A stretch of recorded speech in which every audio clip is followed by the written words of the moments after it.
$6,000 or some guys are gonna kill me. Better get out of town, quick! You ever hear of Joe Cooper? He's a cop, a detective actually. Got a little business on the side. What's he do? He kills people. Mom's got a $50,000 life insurance policy. Killer Joe's a professional. He'll do this right. It's murder we're talking about. I ain't agreed to nothing. I heard y'all talking about killing Mama. I think it's a good idea. Well, there you go. My payment is $25,000 in cash, no exceptions. That's not our problem. And what is your problem? We have a problem with the advance. No exceptions. Conversation is finished. Of course, we never discussed the possibility of a retainer. What do you mean? I'm very excited to welcome the legendary filmmaker William Friedkin to Filmwax Radio.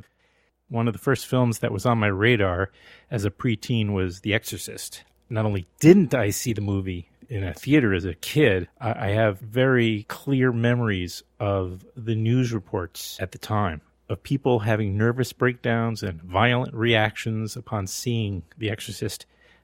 I was terrified of seeing it and avoided it. When I finally did get around to seeing it, it was in a cabin in Vermont at the summer camp I worked in the middle of a bright summer afternoon, and I watched it on a tiny little video screen with people walking around outside, and I was still completely creeped out by the film. I've seen it several times since, and it came out about 10 years ago, re-edited, and it was still terrifying. The next film that changed my life was The French Connection. The movie came out in 1971. I was too young to see it, though my dad would bring me often to films like French Connection. I don't remember the first time I actually saw it, but I never get tired of seeing it. Gene Hackman as Popeye Doyle, taunting his perps, asking them if they ever pick their toes in Poughkeepsie. Roy Scheider, just off of Clute, as his cool, calm partner, Buddy Russo. One of the most famous car chase sequences, certainly the most famous at the time it came out. This was 1 year before Steve McQueen in The Getaway, I might mention, and a full 40 years before Drive. Friedkin would go on to make numerous films. To name just a few, The Night They Raided Minsky's, Sorcerer, The Brinks Job, Cruising, and To Live and Die in L.A. Friedkin's latest film, Killer Joe, which stars Matthew McConaughey and which is his second film now, adapted from a Tracy Letts play following 2006's Bug. Described as a deep-fried noir, this violent but very funny film follows the misdeeds and mishaps of Chris, played by Emile Hirsch, who hires hitman and lawman Killer Joe Cooper, played by McConaughey, to off his mother in order to collect her life insurance and pay off his debts. Unable to pay for the service up front, Joe takes Chris's sister, Dottie, played by Juno Temple, as a retainer until he can be paid back. The film also stars Gina Gershon and Thomas Hayden Church. Killer Joe is arriving on Blu-ray, DVD, on-demand, and pay-per-view on December 21st and is already available on digital platforms, including iTunes and Amazon. I welcome William Friedkin to Filmwax Radio. Waiting to speak with William Friedkin any moment. Any moment now. The famous, iconic filmmaker William Friedkin. Such amazing films as The Exorcist, The French Connection, and now Killer Joe. I'm with Adam Shartoff. Hello. Hello, Adam. Hi, William. How are you? I'm good. Can I call you... Sorry? I'm excellent. Great. Can I call you William, or shall I call you Mr. Friedkin? You tell me. You can call me Billy. Billy? Bill or Billy? I'd like to think maybe I'm one of the few that has that privilege. Oh, no, everyone calls me that. All right, well, I'm going to leave that part out anyway. No problem. Well, just by quick explanation, so I do a show, it sort of centers on generally independent film, the art, or the art film, or in the vein of an independent film. I would certainly put Bug and Killer Joe, if not other films of yours, in that category. I understand. Yeah, there's a growing audience, and there's certainly a large culture here around that in New York and in Brooklyn. Yeah, that's fine. We'll talk about Killer Joe, obviously, and alert everybody who's listening that it is now currently available on digital platforms and will be coming up on DVD and Blu-ray and all that and on demand. So touch on that. Yeah. Yeah, it's on a lot of the digital platforms now. It's number 6 on iTunes. I'm not surprised. From went on Friday. Mm-hmm. Congratulations, I guess. And it goes to DVD and Blu-ray, I think, this coming Friday. Yes. I think you're right, the 21st, correct? Yeah. So what do you make as an, old school filmmaker such as yourself? You've been around the block a couple of times and have been through, in your lifetime, a significant portion of cinema in this country. And I'm wondering, what do you make of how you have to talk about and market a film nowadays with digital platforms and on demand and, versus, say, the conventional theatrical? Certainly it's changed, but it was changing all the time. It was changing during the years that I started making films, and it evolved throughout the early period. I remember when videotape came along and beta, and the studios tried to kill that. Right. And then they realized that was a format that people appreciated, so they embraced it. Mm-hmm. And now you have these amazing technologies that can bring recent or even new films into your homes. And people like that. People are watching films on their iPhone.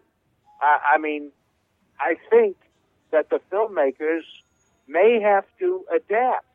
Mm. In what way, I'm not sure. But it's clear that you're not going to get the best effect of Lawrence of Arabia on an iPhone, or even a digital platform. It's not something that I would watch on my iPad. Right. But I will tell you that I watched things like 24 on my iPad. Mm-hmm. Shows that were created for television. Mm-hmm. Now, some films open at the same time in all these platforms. Killer Joe didn't, but a film like Arbitrage opened in all the platforms at once. I don't know, really. That idea is too new to make a judgment about it, whether it hurt the theatrical. But clearly, I think, releasing in all these platforms, which the theater owners are dead set against, right, but are going to lose that battle, clearly it affects theatrical. If you can download a film into your computer, iPhone even, you're going to do it. Mm-hmm. You're going to watch it. I think it's decimated the whole concept of television ratings, because television is used to selling advertisers spots on programs that run at a certain hour, like the Family Hour or after 9 or after 10. And now people can watch any television show there is anytime, whenever anywhere. they want. Right. So, yes, it's changing everything. And what it means, though, it will mean, I think, to the creators, there will be more opportunity. To the distributors, there are more opportunities. There will be more films made because of this multi-platform release. And do you feel like there are those people who make the decisions, as you alluded to a moment ago with Arbitrage, for instance, where they released it on all the platforms the same day, as opposed to some films which are opening theatrically earlier, and then another film might actually open on demand earlier, etc. Are those folks making these decisions? Do you think anybody has the correct recipe? Well, it's all experimental now, but it shows promise in financial terms, certainly. I'm not sure that it's promising in creative terms to make a film that has scope and have people watch it on an iPhone, but if they took like the next Avatar or the next Star Wars or some guaranteed slam dunk, it would go through the roof in all platforms. But yeah, it would make $1 billion in one day. It still boils down to what people want to see and what they don't want to see. But all it means is that to a greater extent, they're given more opportunities to see it if they want to see it. I don't want to watch a movie on my iPhone or iPad. I just don't. I don't mind some of the television series that I like The Sopranos and 24. I just downloaded Homeland. I'm not going to watch Homeland on whatever night it's on at that particular hour. Right. I'm usually busy. But I'm happy to watch a season of Homeland on my iPad. Right. And I'm sure it'll look good. It's high def. Absolutely. I can't imagine, even though you were mentioning films like, the obvious sequels to Avatar and these other tentpole films, but even if we go back to your career, I couldn't imagine watching Gene Hackman speeding under the Brooklyn L on my iPad either. Well, people, they are watching it on the iPad. Yeah, I know. And, for years, people have been able to buy a DVD and pop it into their computer and watch The French Connection on a computer. I don't think it captures the essence or the excitement of the film to see it on a computer, but many do.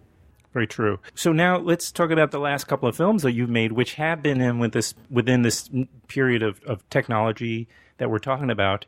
Let's talk about Killer Joe. When you filmed it, when you plotted it out, did you keep in mind how people were going to watch it? No. Okay. Not at all. I gave it no thought. Good. Because I think even when people colonize the moon and start watching stuff on the moon in cyberspace... I thought that was going to be my idea. Damn it. What? I thought that was my idea. Damn it. You had the same idea. But when that happens, I think they'll still be watching the same kind of films. People are interested in story and character to whatever extent that is available. That's what they want to see, story and character. Certain stories and certain characters, not everything, of course, but that's what they're watching on these platforms. Right. Yeah. And you take Lawrence of Arabia or The Bridge on the River Kwai, whatever, they still are films, even though they're on a grand scale, and 2001, it's still story and characters. Now, of those three films that I mentioned, 2001 is the one that most broke from tradition in the way of its storytelling. But it's still a story, and there are still characters in it, even though one of them is a computer. Very true. But people, I think, are going to be watching the characters and the stories that they're interested in these new platforms. I don't think it's going to create a new cinema. There are a handful of films that changed cinema forever. One was Birth of a Nation, which really gave birth in 1915 to the big spectacle film. And then the next big change was Citizen Kane in 1941, which changed the whole idea of how a movie is made and how a story can be told. And the third one, and really almost the last one, that changed the way cinema is made was Breathless in 1960. Yeah. Jean-Luc Godard. I've heard of him. What? Yeah, I've heard of him. Well, yeah, no, but that's the film that gave birth to all of these jump cuts, right, and unexpected cuts and freeform shots, handheld. Those three films changed the way films are made and what is viewed as the proper technique to make a film. Right. I can't name anything since that's in cinema that has changed the way we make and look at films, but those three are obvious examples. Mm-hmm. Very true. Now, yeah. as it happens, the only one that was really popular was Birth of a Nation. And now that's basically a banned film because it, right. Dealt with the KKK. reason for the birth of the Ku Klux Klan. Right. Amazing how it's very true. I guess everyone thinks that when Citizen came out, it was this huge blockbuster for its time. It was a failure. Yeah. Financially. So did that particular film have a great impact on you as a young man? It had a great effect on me and most other people all over the world in my generation who wanted to make films. Mm-hmm. It was a revelation, as were certain pieces of music that we heard. I mean, you can imagine all of these, the young generation of rock and rollers who came after Elvis or who came after the Beatles. I was around for both of those phenomena. And their influence is still being felt in the popular music of today, although it's changing again. But Citizen Kane inspired more filmmakers, I would say, than any other movie. Absolutely. Who want to become filmmakers. Mm-hmm. It certainly inspired me. I thought and think it's just absolutely brilliant and unsurpassable. In that, as you mentioned, it reinvents the way a movie can tell a story, visually, and subtext. It also represents the very best in all of its categories. Mm-hmm. Screenwriting, acting, directing, lighting, photography, sound, editing. It's as good as it gets. It's a template for all of those things. I was just trying to remember the film that just replaced it, right on the I think Vertigo. Vertigo. What do you make of that? That's strange. I mean, I must say I don't believe in those polls or any polls. I don't. It's a popularity contest because of a poll, Sure. And I can't tell you what's the best this or the best that or anything. It's all subjective. Totally subjective. Films that audiences may love, I may have no interest in whatsoever, and vice versa. Well, isn't a poll just a collection of subjective opinions then? Yeah. Of what value that is, right. I don't know. Right. Because when I grew up as a filmmaker let's say in the 70s, we never knew what was number one anything. We never knew how much money a film grossed. We never judged it by its grosses. We never judged it. We appreciated it for its virtues. And we were often quick to point out its shortcomings. Well, but that was, again, subjective. But I had no idea what any of my films made except when I would get profit statements, let alone what any other film made. Now, that's mostly what everybody talks about, the grosses of a film. Very true, yeah. There seems to be an enormous fascination and obsession with box office. And as an extension of that, there's just this tremendous tremendous culture around film, in terms of the amount of attention through blogs and magazines. And this show is another example of that, of course. And do we have Godard and Truffaut from that generation of filmmakers to sort of thank? Because I think they were, correct me if I'm wrong, those guys were this first generation to sort of make film criticism sexy and and then went off and started making their own films. Well, they were influential, certainly, but nobody today watching a popular film of today from whatever country, is really aware of the debt that's owed to those who came before. And that's fine, I don't give a damn that Picasso was was influenced by African art, and that's what gave birth to his middle period style. The paintings that we most associate with Picasso, you know, Cubism and the various views of a face, all in the same frame, a side view, a front view, whatever. Now, all of that stems from African art, oceanic art. Mm-hmm. And who cares? I mean, art historians care, and it's interesting from a historical perspective. But when you look at a Picasso, you're either moved by it or not. And everything is subjective, and it doesn't need to. I don't say, oh, I love this film because it's so much like Citizen Kane or All About Eve or whatever. I like it for its own virtues as I perceive them. Or I don't like it, and I don't care what influenced it. Well, I like your films for that reason. Well, I appreciate it. I really do. I really do. I mean, I'm of the generation that was extraordinarily changed by The French Connection.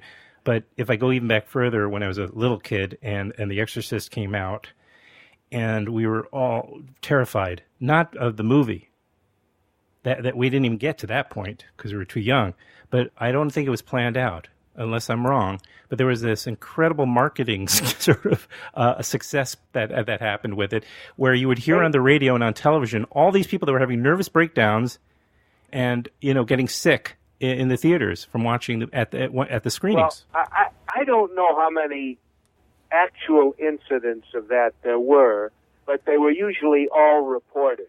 And I can tell you, because I was there, that the studio never capitalized on any of that. Mm-hmm. This was all ginned up by the press and people who were willing to say how disturbed they were. But Warner Brothers was very careful in their marketing of the film not to play on the to exploit the effect it of that film on various people. We were not trying to hype that I understand. or sell that. But yes, it did get out there. And people were afraid when they went into the theater before they even saw the film. But it's a frightening film. It is a frightening film. I grant you that. It's terrifying. And I think in many ways it's as relevant and always will be as it was then, because it speaks about the presence of evil in reality. Mm-hmm. There is, I mean, nothing explains, like the crime in Connecticut, more than the idea of the existence of evil, or demonic possession, if you will. And I'm not talking from a religious standpoint. I'm saying nothing explains the Nazis except demonic possession of an entire race of people. And in the case of this young man, Adam Lanza, demonic possession.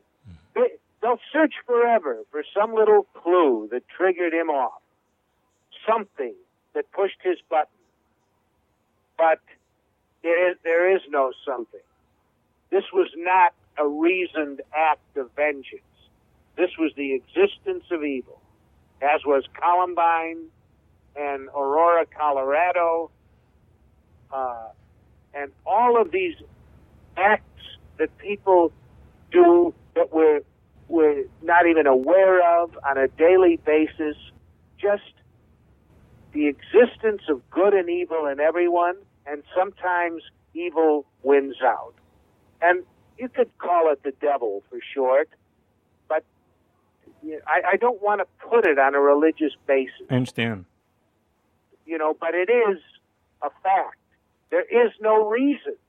There was no reason for the Nazis to kill all of the Jews they could round up, or the Catholics, or the homosexuals. There was absolutely no reason. It was insane. And, in fact, if they didn't kill those people, if, let's say, they simply rounded them up and used them as slave labor, they might have won the war. The Germans ran out of ball bearings at the end of the war. They couldn't make weapons. And that's because they killed all of their slave labor. Hmm. And so to take the idea of forming a political philosophy on the basis of exterminating a race, well, that's just insane. And the existence of evil. Well, we're speaking with William Friedkin, and his new film, Killer Joe, is coming out on Blu-ray and DVD and is currently available on digital platforms such as iTunes and Amazon. And we're just talking about is, now that I think about it, a little bit of a recurring theme then of evil in your career. It resurfaces again. This might be a little clumsy of me to transition to Killer Joe after what we've just been talking about, but I don't want to neglect that film. It's very...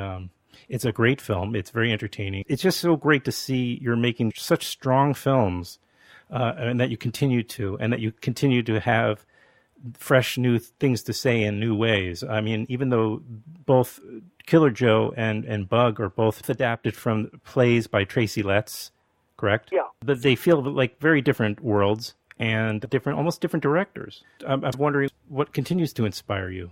The themes that sort of resonate through all of my films are the existence of good and evil in everyone. And sometimes evil wins out, and occasionally good prevails. But I think every single human being, and I'm projecting from my own experience and myself, but every single human being, in my opinion, has within them the capacity, elements of good and evil. So it's circumstantial. It's a question of what will prevail. And what the circumstances are, obviously, is what you're... Well, yes, and that's the mystery of fate, you know? Fate. What can you say? These kids are in a classroom in kindergarten. What?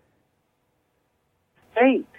You know? That classroom, that kindergarten, and this horrendous thing occurs, you can make no sense of it other than to realize, and that is virtually the theme that runs through most of my films, except like the first two, which I did just to become a film director.